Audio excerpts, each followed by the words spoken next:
Okay, guys, I'm doing this myself, so it might not work, but this is just from the top of the tub on my potatoes, and I did have to tie them up so they're not exactly straight. That first one right there was the ones I did not cut. These are the ones that I cut. Not much difference. Okay, this also is one that I did not cut. Let's see if I can get that to, there we go. And then I'm not going to pause it, I'm just going to move over here.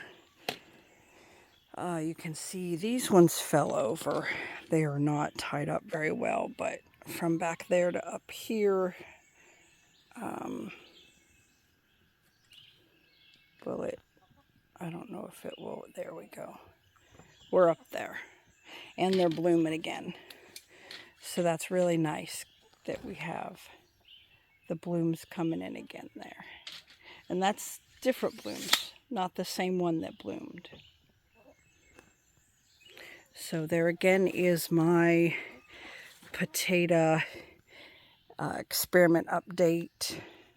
I put the crates up. I don't want them laying on the ground. So hopefully if they do fall, they don't reach the ground.